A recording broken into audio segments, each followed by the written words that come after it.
SIR এর শুনানিতে ডাক পেলেন ভাটপাড়ার বিজেপি বিধায়ক পবন সিং এর মা তথা ব্যারাকপুরের প্রাক্তন সাংসদ অর্জুন সিং এর স্ত্রী। শুনানিতে ডাক পেলেন জগদ্দলের বিধায়ক সোমনাথ শ্যামের স্ত্রীও। এবার বিজেপির প্রাক্তন সাংসদ অর্জুন সিং এর স্ত্রীকে এসআইআর এর শুনানির নোটিশ দেওয়া হয়েছে। এই বিষয়ে ছেলে পবন সিং বলছেন যে আমাদের বাড়ি রয়েছে এখানে, আমার বাবা এবং দুই বোন কাউকেই শুনানিতে ডাকা হয়নি, অথচ আমার মাকে ডেকে পাঠানো হলো। এখানে নির্বাচন কমিশনকে কিচ্ছু বলবো না, তারা নিজেদের কাজ করছে। বিএলওরাই যত বদমাইশি করেছে। আমি এমন অভিযোগও পেয়েছি যেখানে সমস্ত প্রমাণ নথি জমা দেওয়ার পরেও বিএলও এইআরও তারা হয়রানি করছে। কি বলছেন পবন সিং, শোনাবো। আমার ফ্যামিলির মধ্যে আমার বাবা, আমার দুটো সিস্টার আছে, কারো হিয়ারিং এর জন্য ডাকা হয়নি, শুধু আমার মার জন্য ডাকা হয়েছে। মা দেখুন আপনার লেটার পেয়েছে হিয়ারিং এর জন্য, ওখানে নিয়ে গেছে। আর যা যেরকম প্রসেস আছে হিয়ারিং জন্য ও সব কিছু ফলো করেছেন। এখানে আমি একটাই বুঝতে পারিনি কি মাকে কেন ডেকেছে। যখন আমার অ্যাপ্রুভাল হয়ে গেছে, বাবা অ্যাপ্রুভাল হয়ে গেছে, আমার দুটো সিস্টার আছে, সবাই অ্যাপ্রুভাল হয়ে গেছে, তো মাকে কেন ডাউটের মধ্যে রেখেছে। মাকে ডেকেছে আপনাকে, ডেট ছিল এখানে 5 জানুয়ারি 2026, মিনস অলরেডি হয়ে গেছে হিয়ারিং মাকে।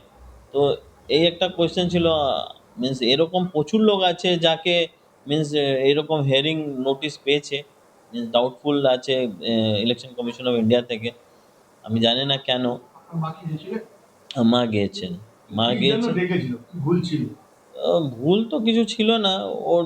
আমি জানি না, এ তো ভালো করে বিএলও বলতে পারে এ ব্যাপারকে কি কেন ডেকেছে, ইলেকশন কমিশন অফ ইন্ডিয়া বলতে পারবে। লেকিন जब আমার ক্লিয়ার আছে, আমার ডকুমেন্টের মধ্যে আমার মাও নাম আছে, বাবা ডকুমেন্ট মধ্যে আমার মাও নাম আছে, তো সবাই ডকুমেন্টের মধ্যে जब আছে, তো ফির মাকে কেন ডাউটফুলি রেখেছে। হিয়ারিং মিন্স কি হয় কি যার ডকুমেন্ট ক্লিয়ার নেই, মিন্স এখানে এই দেশের নাগরিক নেই, ওর মধ্যে কিছু ডকুমেন্ট মিন্স রিকোয়ার্ড ডকুমেন্ট যে ফুলফিল করতে পারেনি, ওর জন্য আপনি নিশ্চয়ই ডেকেছেন।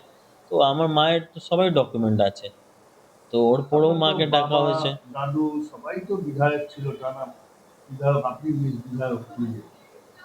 হ্যাঁ, এরকম তো আছে, আমার ফ্যামিলির মধ্যে তো সবাই ছিল বিধায়ক।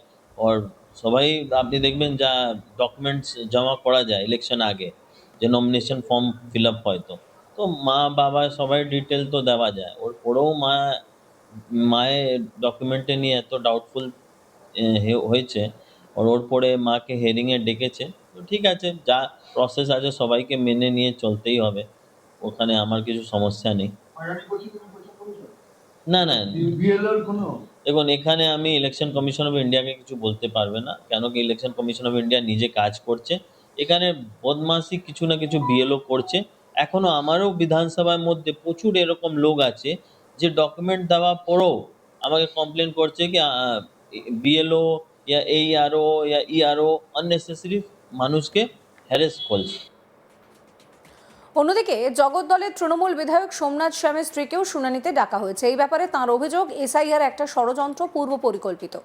বিজেপি লাফালাফি করে বহু লোকের নাম বাদ দিচ্ছে, এবার তারা সেই ফাঁদে পড়ছে। কি বলছেন সোমনাথ শ্যাম, শোনাবো।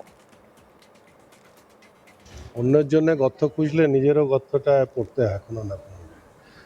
বিজেপি লাফালাফি করছে যে এসআইআরে অনেক লোকের নাম বাদ দেবে, সেই ফাঁদে কিন্তু তারা নিজেরাও পড়বে। এখন তো আর হাতে নাম লেখা হচ্ছে না, কাটা হচ্ছে না, সফটওয়্যারের মাধ্যমে হচ্ছে। সফটওয়্যারের মাধ্যমে যে যেখানে থাকবে করছে। আর এটা তো একটা ষড়যন্ত্র, এই এসআইআরটা একটা প্রি প্ল্যান্ড একটা ষড়যন্ত্র। কিভাবে যে 1.5 কোটি লোকের নাম কাটতে হবে। প্রথম স্টেপ গেল যে 2000 নাম নেই, নির্দেশ ইলেকশন কমিশনকে নির্দেশ দেওয়া আছে কি যেভাবে হোক বাংলার 1.5 কোটি নাম কেটে আসতে হবে। তারা একের পর এক একটা নতুন করে ফন্দি বার করছে যে কিভাবে নাম কাটা যাবে। কখনো লজিক্যাল ডিসক্রিপেন্সি, ভাই নামের সোমনাথের নামে ধরুন SOMENATH লিখি আমি, আবার ই না থাকলে তখন উড়িয়ে দেবে। তো এই ধরনের কথা চলছে। এখন আবার বলছে বাচ্চা অ্যাডমিট কার্ড চলবে না, পাসপোর্ট তৈরি হয় অ্যাডমিট কার্ডের মাধ্যমে। এই যে সাংসদ প্রাক্তন সাংসদ অর্জুন সিং এর স্ত্রী উষা সিং এর নাম বাদ গেল, এসআইআর নাম শুনানিতে ডাকলো, এসআইআর শুনানিতে ডাকলো। আমার এতে নিয়ে কোনো মন্তব্য নেই। হয়তো বললাম যে গর্ত খুঁজেছে সে গর্ততে নিজেই পড়েছে। কে কত এই বিজেপির যারা খুঁজেছে, যারা হায় হায় করে চেঁচাচ্ছে যে এসআইআর হওয়া দরকার আছে, বুঝবে তারা, তাদের ঠেলা তারা বুঝবে। আমাদের এটা নিয়ে কিছু মন্তব্য নেই। আমরা আমাদের যে লোকের নাম কাটবে সেটা আমরা বরদাস্ত করব না। যেখান পর্যন্ত যেতে হবে আমরা যাব। অভিষেক বন্দ্যোপাধ্যায় আমাদের নেতা বলেছেন যে এটা নিয়ে দিল্লি পর্যন্ত আমরা যাব, সেটা তৈরি হচ্ছি, যে আমরা তালিকা দেখে নিই, তারপরে আমরা এটা নিয়ে। পবন সিং বলছে এটা বিএলওরা ভুল করছে, বিএলওরা হ্যারাসমেন্ট করছে, হয়রানি। বিএলও যারা আছেন এবং ইআরও যারা আছেন তারাই ভুলটা করছেন, হয়রানি করছে, তাদের জন্য হয়রানি। নিজের বেলায় আসলে অন্য কিছু, আর অন্যের বেলায় আসলে মানে পবন সিংয়ের মায়ের যখন আসলো তখন তিনি বললেন যে বিএলও ভুল করছে, আর আমার স্ত্রীর যখন আসলো তাহলে কি বিএলও তখন ঠিক করেছে? আপনার স্ত্রী কেন এসেছে? দিয়েছে, হিয়ারিংয়ে ডেকেছে, যাবে, হিয়ারিংয়ের নোটিশ পাঠিয়েছে। হ্যাঁ নিশ্চয়ই যাবেন, ডকুমেন্টস আছে, দেখাবে। আপনার স্ত্রী কি দেখি, মানে কি কারণ? হিয়ারিং ডেকে পাঠিয়েছে, এখন যাবে। হিয়ারিংয়ে কি জন্য ডেকে পাঠিয়েছে, ডকুমেন্টস আমার স্ত্রী ডেকে পাঠিয়েছে, যা চাইবে ডকুমেন্টস দেয়। নামটা স্ত্রীর নামটা না, এটা কেন বলতে? মৃত ব্যক্তিরও তো অনেক নাম রয়েছে। সেগুলো তো দেখুন, এসআইআর এর মূল কাজ কি? তৃণমূলের লোককে খোঁজা নয়, যেটা সঠিক সেটা করার দায়িত্ব ছিল তাদের। সেই সঠিকটা না করে তারা তৃণমূল কংগ্রেসের নাম খুঁজছে, এবং বিজেপির যারা এইখানে নেতৃত্ব আছেন বা কর্মী আছে, তারা ফর্ম 7-এ খুঁজে খুঁজে তারা নাম জমা করছে। এটা পাওয়া গেছে, দেখাও গেছে। বিজেপির লোকেরা একজন ব্যক্তি 10 জনের বেশি নাম দিতে পারে না। সেখানে দেখা যাচ্ছে একটা ব্যক্তি 100 নাম দিয়েছে, 200 নাম দিয়েছে, এবং আমার কাছে এমনও খবর আছে যে একদম বেছে বেছে ফ্যামিলি শুদ্ধ তৃণমূল কংগ্রেসের ফ্যামিলি, তারা BL7 এই ফর্ম 7-এ নাম লিখে তারা জমা করছে। বলছেন এসআইআর শুনানির কথা বলছেন, তাহলে তো পবন সিং এর মাও তো তাকে এসআইআর ডেকেছে। দেখেছি, তার নিশ্চয়ই কোনো ডিসক্রিপেন্সি হবে, কিন্তু আমার সে কোনো ডিসক্রিপেন্সি ছিল না, কোনো রকম কিছু ছিল না, ডেকে পাঠিয়েছে, নিশ্চয়ই যাবে। এসআইআর এর শুনানিতে এবার ডাক পেলেন ভাটপাড়ার বিজেপি বিধায়ক পবন সিং এর মা তথা ব্যারাকপুরের প্রাক্তন সাংসদ অর্জুন সিং এর স্ত্রী।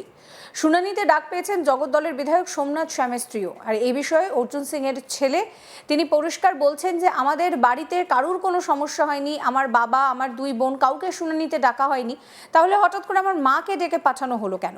এখানে নির্বাচন কমিশনকে তিনি কিছু বলছেন না, তিনি বলছেন বিএলওরাই বদমাইশি করছে। আপনাদের মতামত জানাবেন কমেন্ট করে, কমেন্ট সেকশন খোলা রয়েছে। সমস্ত খবরের আপডেটের জন্য চ্যানেলটিকে সাবস্ক্রাইব করতে ভুলবেন না।